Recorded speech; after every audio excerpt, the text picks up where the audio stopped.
The following is distributed by the Berean Call. Chapter 4. An Official World Religion?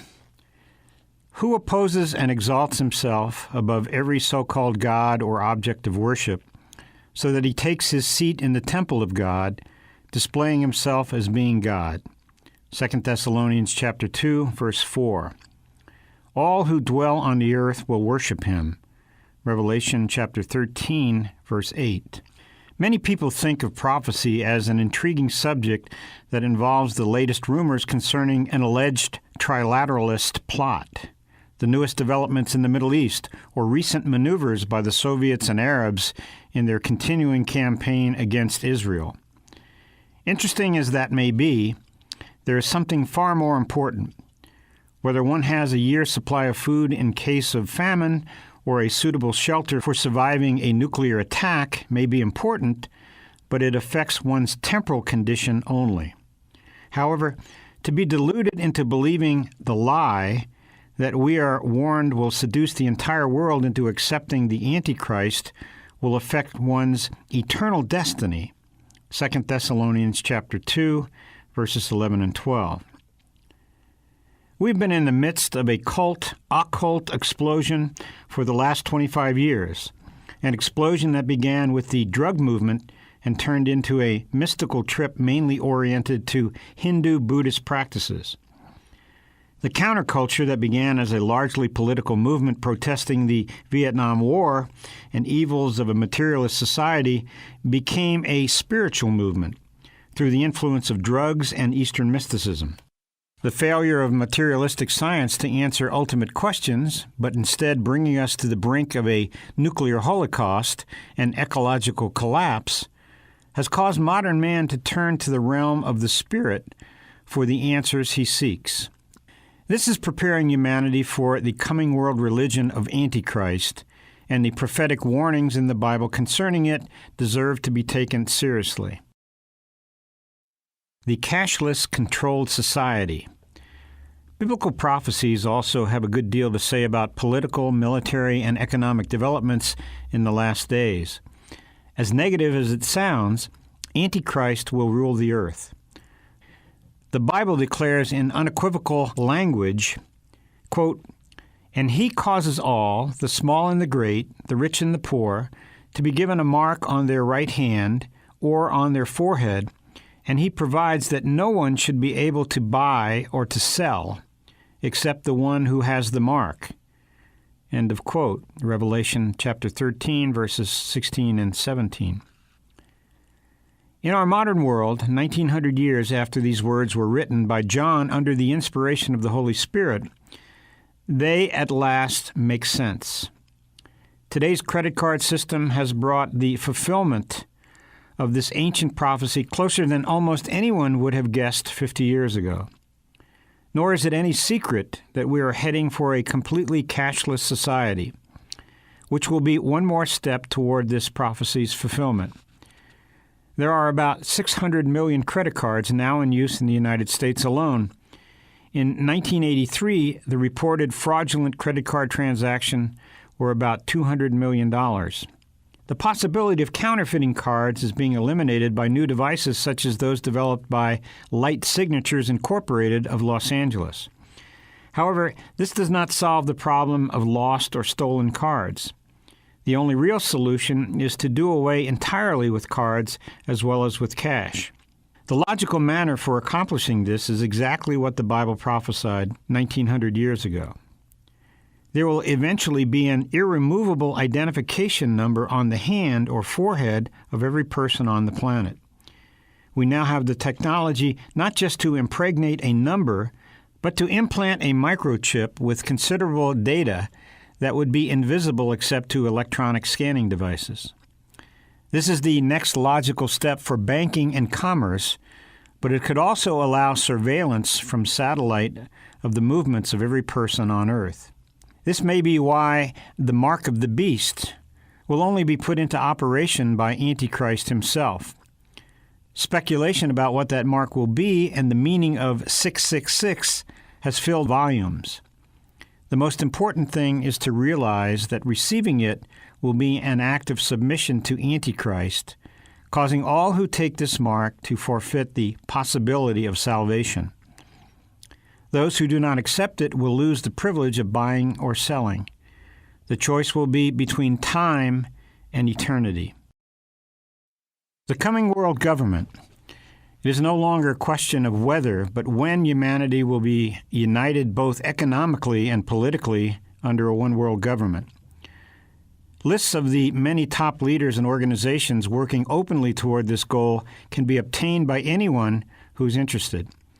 Books on the subject are legion, from James P. Warburg's The West in Crisis, quote, "We are living in a perilous period of transition from the era of the fully sovereign nation-state to the era of world government," end of quote.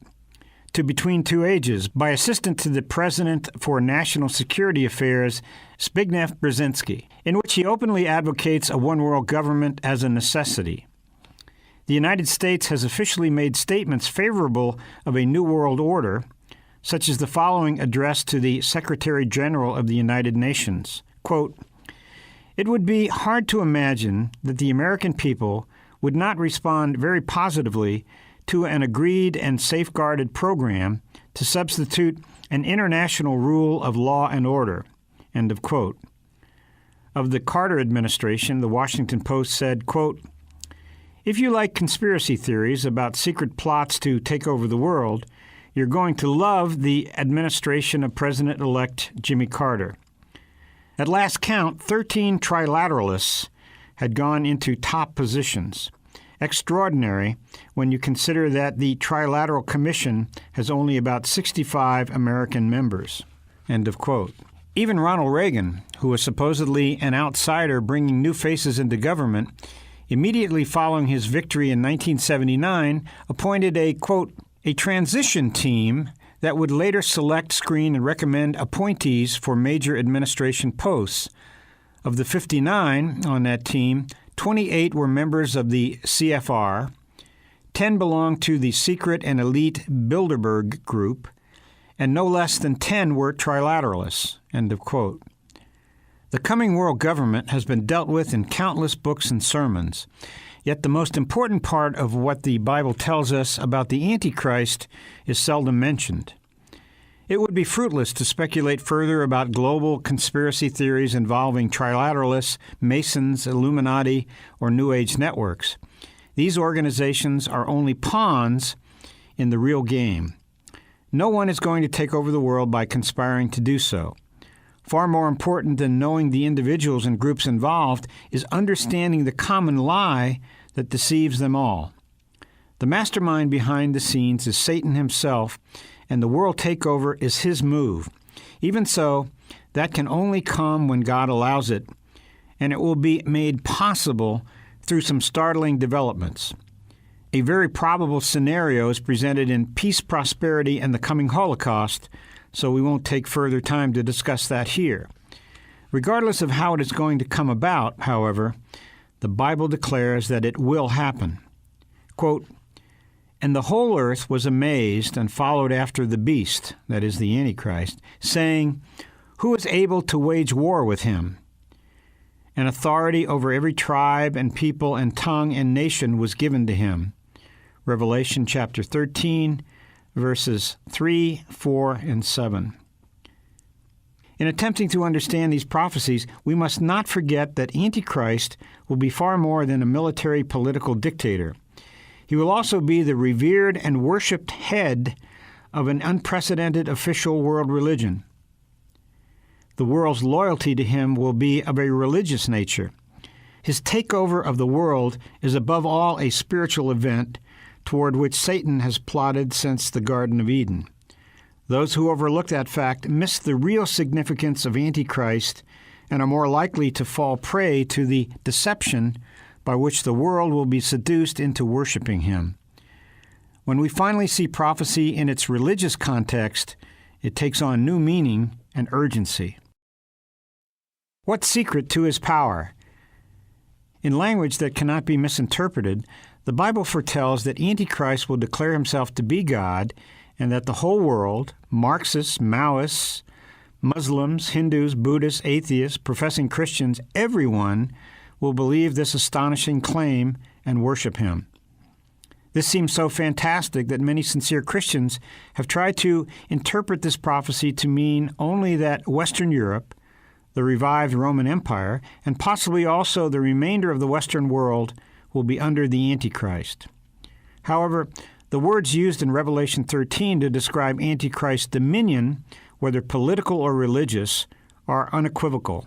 The whole earth, every tribe and people and tongue and nation, all who dwell on the earth and those who dwell in it. There can be no doubt as to the meaning intended, that the entire human race, except for those few who will resist and pay for it with their lives, will worship a mere man as God. Earth's inhabitants at that time will not recognize this claim as the outrageous lie of a diabolical counterfeit. It will seem to be the sincere revelation of truth from the very Savior the world desperately needs. Here is what the Bible says, quote, "And for this reason God will send upon them a deluding influence so that they might believe the lie. And the whole world worshipped the dragon, because he gave his authority to the beast, and they worshipped the beast. And all who dwell on the earth will worship him, everyone whose name has not been written in the book of life of the Lamb who has been slain." End of quote. 2 Thessalonians chapter 2, verse 11, and Revelation 13, verses 3, 4, and 8. Surely the Soviets, Chinese, Arabs, Western Europeans, Americans, and everyone upon planet Earth would never surrender absolute control to Antichrist without fighting to the finish if he were merely an aspiring world dictator. Even assuming that he had conquered or blackmailed the world through some secret superweapon, it would certainly be necessary for him to disarm the Soviets, Chinese, and all those he had conquered in order to keep them in subjection. Yet the Bible indicates that at Armageddon, the armies of all nations will gather against Jerusalem, which means they will still have their weapons. The logical secret to Antichrist's mysterious power over humanity lies in the astonishing fact that the entire world will worship him as God. Worship brings reverence and obedience. Military power is hardly necessary to force the members of a religion to obey the God they worship. His bold claim that he is God, however, is not made by Antichrist as a ploy to gain control. There is something much deeper behind it. The New World religion of Antichrist will be thought of as scientific. This new religious science will promise to lead humanity into the experience of its own divinity, that each of us is God. The basic lie of the serpent in the Garden of Eden will seem to be validated by the godlike psychic powers the Antichrist will manifest and the whole world will pursue. It will be a religion of self-love and self-worship, centered in man himself and oriented to man's personal success rather than to the glory of the true God. It is already clear that we are heading rapidly in this very direction. The evidence is there for all to see in the New Age movement, which is a blend of science and Eastern religion. The New Spiritual Science. Another name for the New Age movement is the holistic movement, about which we will have much more to say later. Under this influence, science, medicine, psychology, sociology, and education have all taken a sharp turn to the spiritual, but not in a biblical sense. Instead, they have turned to the occult, and Christians need to be aware of the seduction that they face in every area of today's society. Parents especially need to awaken to the fact that their children are being seduced by occultism, taught now as science in our public schools under the move to holistic education. The world is being conditioned to accept the coming satanic religion of Antichrist as a scientific mind technology. The turn to a new religious science has been apparent for some years in the field of psychology, but is now accelerating. Both humanistic and transpersonal psychologies are heavily involved in what they call spiritual therapies and concerns, which are simply a revival of occultism under psychological labels, as we will document later. Past president of the Association for Humanistic Psychology, Gene Houston, is called the prophet of the possible, upon whom Margaret Mead's mantle has presumably fallen.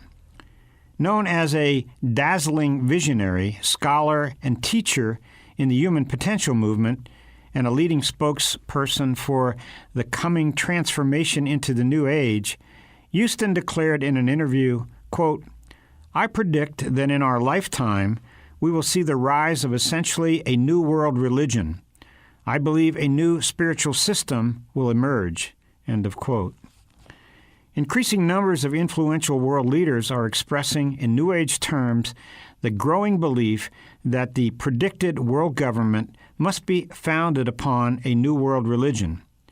5 months before his death in Los Angeles, Buckminster Fuller, designer of the geodesic dome and the world's most honored architect, declared that man's future on spaceship Earth depends entirely upon his cooperation with the divine mind always present in each individual.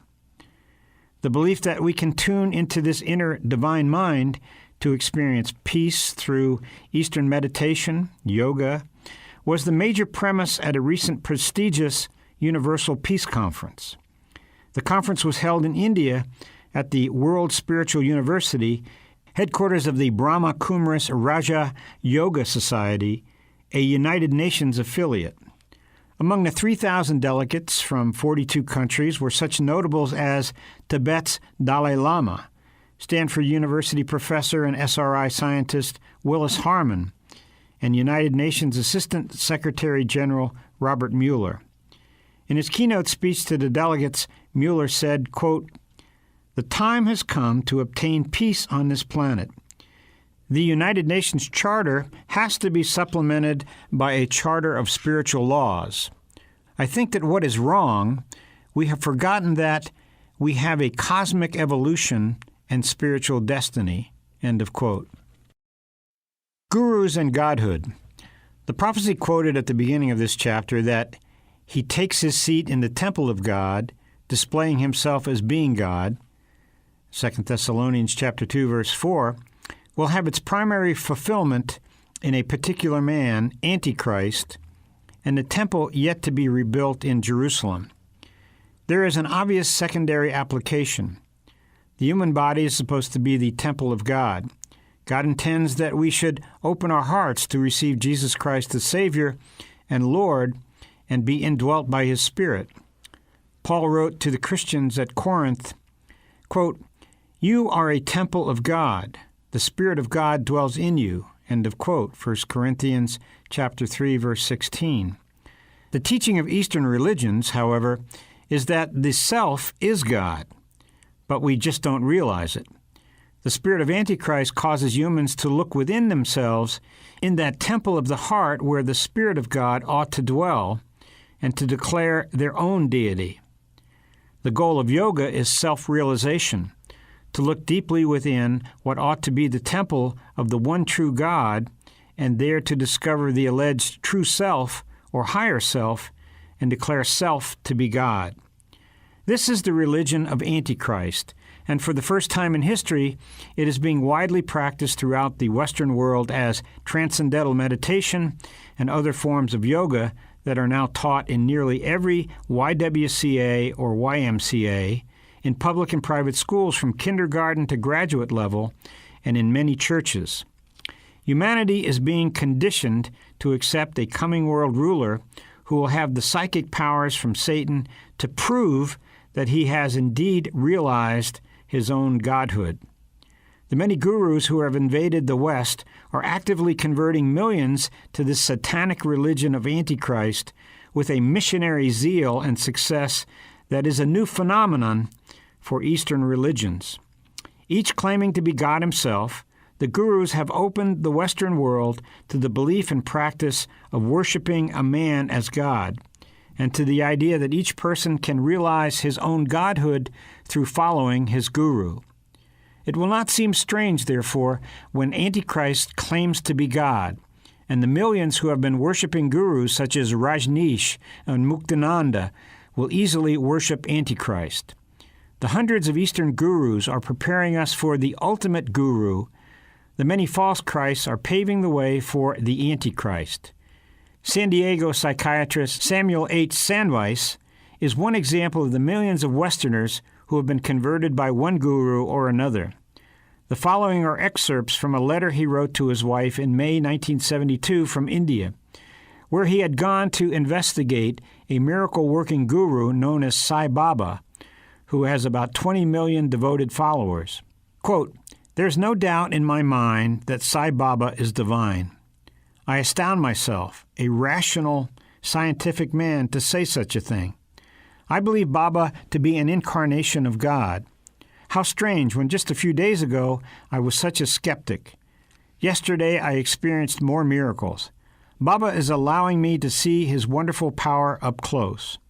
I am witnessing in live color and in the flesh an experience 1,000,000 times more astonishing than the fairy tale stories I've been telling my 4 sweet children. After witnessing Baba's greatness, I can do nothing but accept fully what he says." Yesterday, a very well-known nuclear physicist with an international reputation came here. I saw this man lie face down at Baba's feet. End of quote. The seductive appeal of self-deification. It is true that people join cults for a variety of reasons, to find love, security, community, their own identity, or God. However, the goal of cosmic evolution and the destiny of humanity to realize its inherent godhood, referred to by UN's Robert Mueller, is the predominant theme running through most of the cults now popular in the West.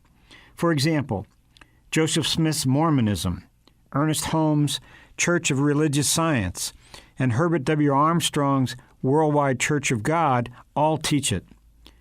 Raised a fundamentalist and now one of the most influential New Age leaders, David Spangler lays it all out, including cosmic evolution of the self to godhood and the key role played by Lucifer, that is Satan.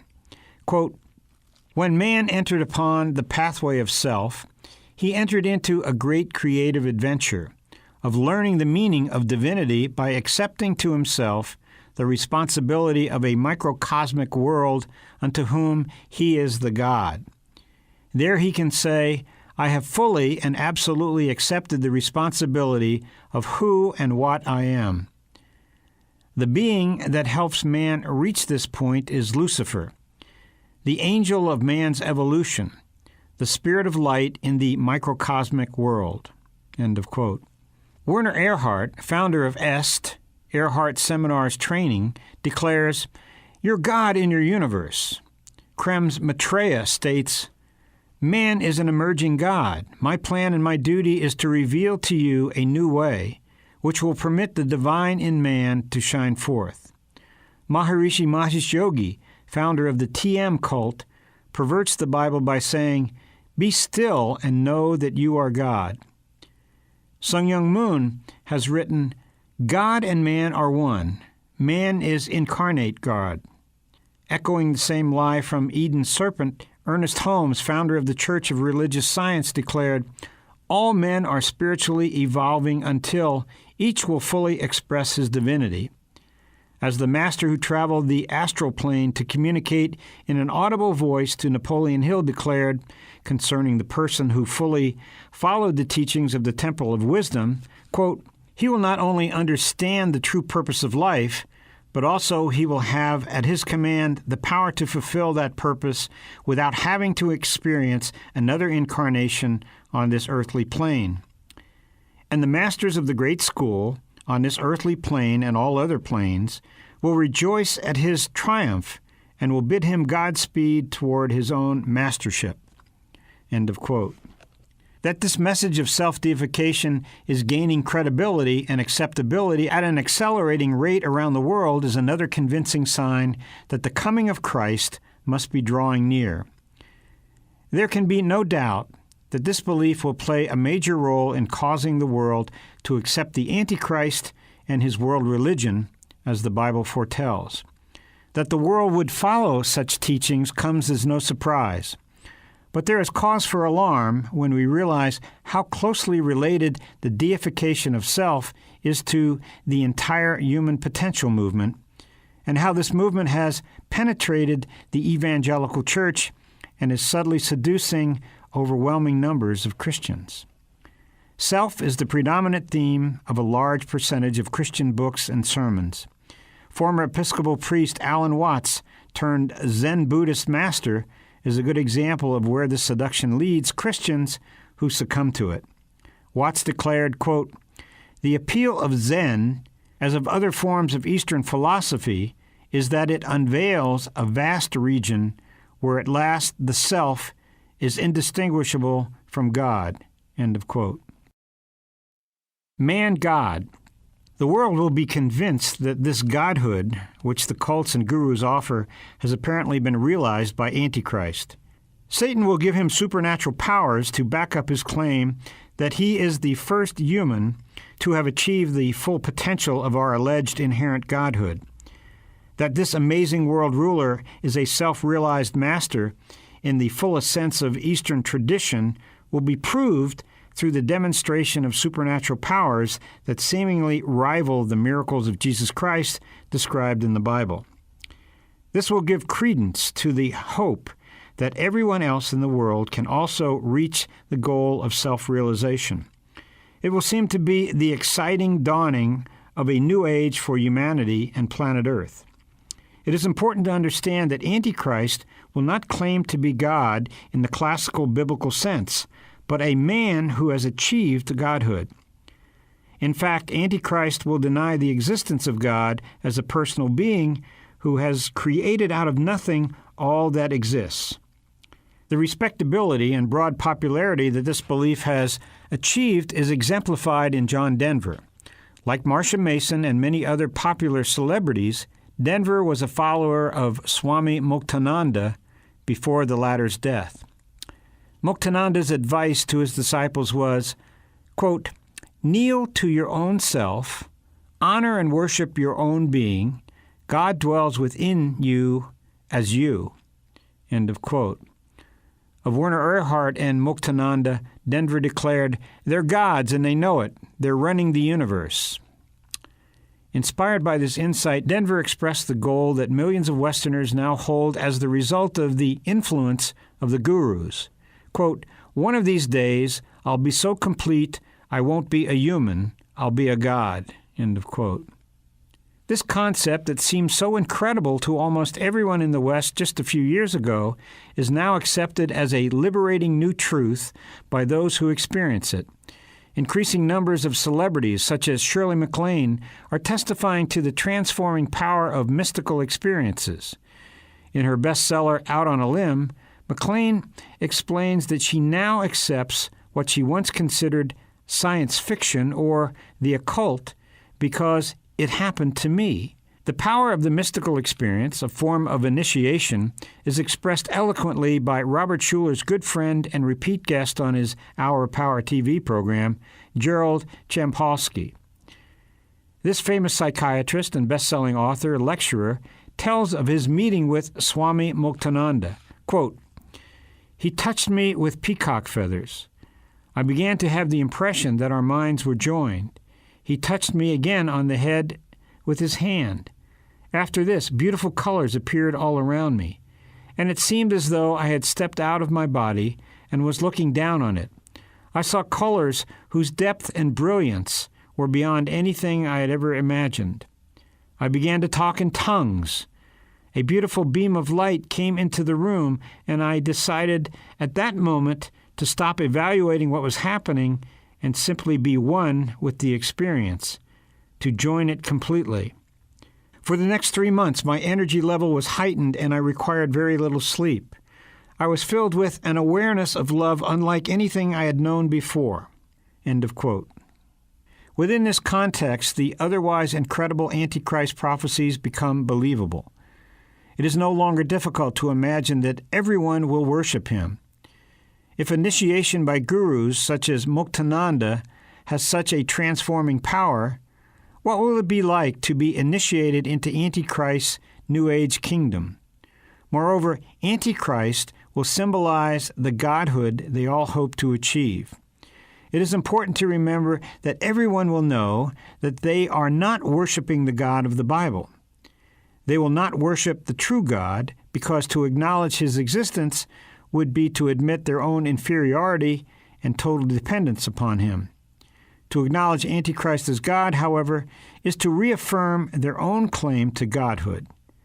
He has simply realized ahead of others what all hope to achieve, and the fact that he has reached this goal is proof that all can reach it. Everyone will want to sit at his feet and submit to his power in order to learn the secret he has acquired. The Luciferic initiation. Whatever the exact nature of the mark which the Antichrist will require to be implanted upon hand or forehead, it will have more than political economic significance. Not only will it give the possessor the right to buy and sell, but it will identify those who are in Antichrist's kingdom, his loyal followers who worship him as God. Thus, the implantation of this mark will be an initiation into the official world religion. This will involve the entire world in Satan worship. The whole earth worship the dragon, that is Satan. Revelation chapter 13, verses 3 and 4.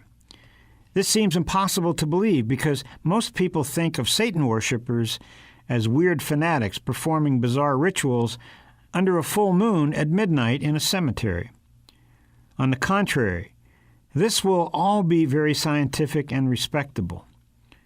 Few, if any, will be aware that they are worshiping Satan, and those who are, like David Spangler, will call him Lucifer, who is allegedly an agent of God's love acting through evolution.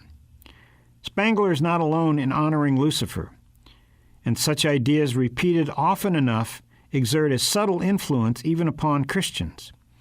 This is especially true of children and teenagers. Christians had better awaken to what is happening to their children.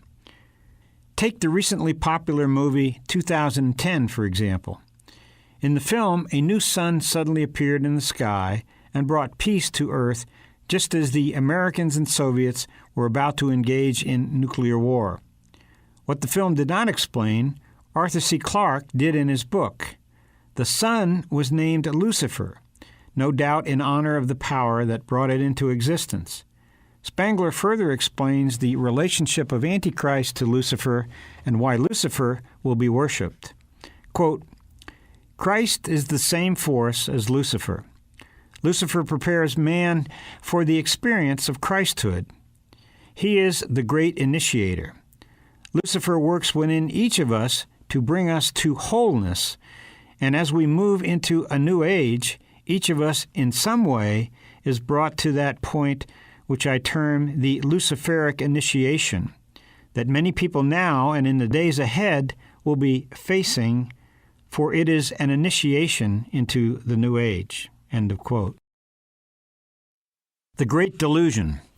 So the world will undergo a Luciferic initiation into Satan worship, and it will be considered the latest advance of science. This would have seemed impossible even 50 years ago, but today it is right in line with growing trends. Already we can see the beginning stages of what the Bible prophesies. An incredible worldwide delusion is gathering momentum. Every person on earth during these last days prior to Christ's return must face it and choose God's truth or Satan's lie.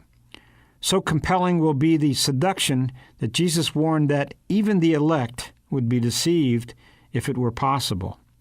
Such language ought to put every Christian on his guard.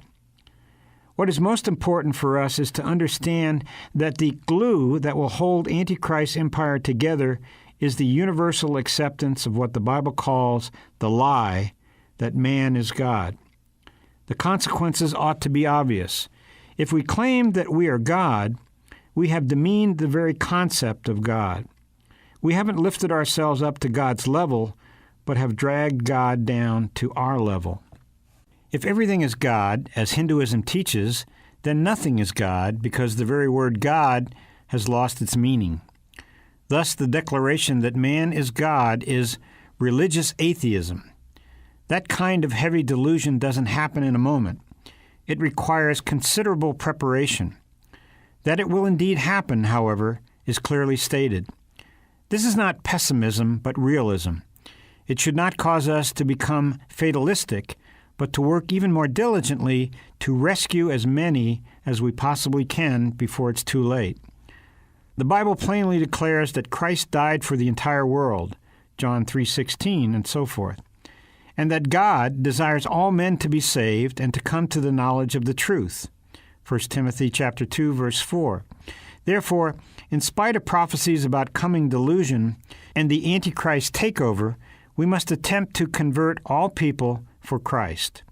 That is a worthy goal, and the love of Christ would compel us, for God is not willing that any should perish. However, there must be genuine repentance and conversion. The Bible repeatedly makes it clear that the issue is truth, and Paul warns that all those who did not receive a love of the truth so as to be saved would be given from God himself a deluding influence so that they might believe the lie. 2 Thessalonians chapter 2, verses 10 and 11. Clearly, we must take great care that the message we preach to the world is indeed the truth. Unfortunately, as we will see in the following pages, the lie has come into the church, and those who claim to be Christians are joining the world in the worship of self with its alleged unlimited powers of the mind. Though it may seem negative, we dare not ignore the solemn fact that the Bible warns of a coming apostasy, not as a possibility, but as a certainty. In fact, we are told quite clearly that many in the church will be seduced before the second coming of Christ takes place. Please visit our website, thebereancall.org, to access our radio archives going back to 1999 and our newsletter going back to 1986. We offer daily updates by email or visit us on Facebook or Twitter. Are you looking for information about a specific topic? Go to thebereancall.org and click on Topics at the top of the page. Our online store is thebereancall.com. We offer a wide variety of books, tracts, CDs, and DVDs. Note that most of our ebooks are free. I'm Gary Carmichael. Thanks for tuning in, and we hope you can join us again next week.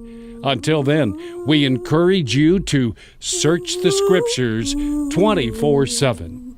Though none go with me, I still will follow.